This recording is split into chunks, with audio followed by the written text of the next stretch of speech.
Welcome to the clinical cookout.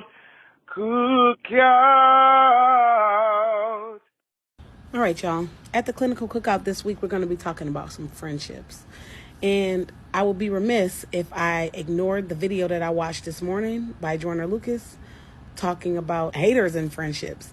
It's called Broski. If you have not had a chance to watch it, please do. Anyway, so the theme in the video and the theme that I've been seeing a lot around me lately is jealousy. And not necessarily jealousy of me, but jealousy of other people. So when you call yourself someone's friend, have you ever been jealous of them? That's a good question. I want you to answer that question to yourself. After you've answered that question about jealousy to yourself, I want you to think about whether somebody's ever been jealous of you. And I think a lot of us have had friendships where people have shown that they got a little bit of hater in them. Number one, we call them and we got good news, and they don't necessarily want to hear it. They're like, okay, yeah, that's nice for you. Or they immediately start talking about somebody else, or they immediately start talking about something else, or they immediately start talking about something that they did, or just something negative. Anything to draw the attention away from what you're saying that's good about yourself, because honestly, sometimes people get tired of seeing you win. People get tired of seeing you do well. They don't care that your story is rough. They don't care what you had to go through. They just know that they're tired of hearing from you. They're tired of seeing and being a source of support and having to watch everybody while they love you do what you do. When you get those people that do get tired of seeing you win, the behavior is not always so subtle. You know what I mean? Sometimes the behavior might be straight up overt. Like they might be an overt hater where they're talking directly about you and they're saying negative stuff like, oh, I remember when she used to be this, or I remember when she slept with this person, or I remember when she did that. Whenever somebody always remembers win, and it's always something negative when you're talking about winning, that person is not happy for you.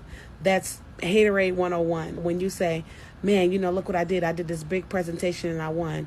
Oh, that's good, because I remember you used to have that stutter. Remember when you used to stutter real bad? You couldn't present nothing. Now you out here presenting everything. They always have that little dig. It's a backwards compliment. You have to watch out for that stuff. So not only do you get those little digs either, sometimes you just might get people who don't want to be around you, who don't want to celebrate your success, who you're having a party to celebrate your success and they conveniently can't make it. And I'm not talking about money, kids, finances, things that physically stop you, but they could be right in the same city as you and they've booked a spa day or they booked a day that's all about them, even though they knew for a fact that it was your day. Sometimes it's hard for people to sit and watch you win because they are used to seeing you in squalor, or they want to see you in squalor.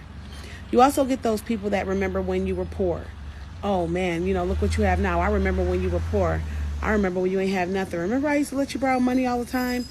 Those are people who are not necessarily happy for you. They liked when you were at that stage of needing them, and then you don't need them anymore. What do they do after that? Sometimes you get those people and they want to isolate themselves from you. And you know what? You can't always put the hate on them because there's always a why. I had a friend one time and her mother digged at her all the time. Every time she did something, her mother had something negative to say. She couldn't do anything right. Her mother loved everything that everybody else did except for her. So one thing she did was she turned that hate onto me. She turned it on, not even only on me, on other people. Nobody else could do anything good enough. Or everybody else was always ugly or too dark, or they weren't going to be successful, or she would laugh and pick on people. And it's because it was done to them. So I think haters are made, and they don't necessarily just grow up and just be like that. So how do you recognize them? How do you recognize them and stop them in their tracks? How to stop them in their tracks is to realize that everybody can't go with you where you're going. And that doesn't mean shake people off or cut them off, but that means if people start falling off naturally, then let them go. Everybody is not supposed to stay with you. Everybody can't be with you on your journey. And your journey doesn't even have to be of the rich and famous. Success is measured differently for everybody. You could be a success and you could be what somebody else wants, even at your lowest level, because they might not feel like they're there. Do some cognitive behavioral therapy. Would I be friends with this person if we hadn't been friends since we were 2? What if we hadn't been friends since high school? Do you have to stay friends with somebody just because you've known them all your life? They could have been a hater all your life. Is it okay for you to make new friends? Is it okay to get you some friends that might move in the same power that you move in? These are all the things that you should be thinking about. The bottom line is friendships should be a source of support and fun. They should motivate you.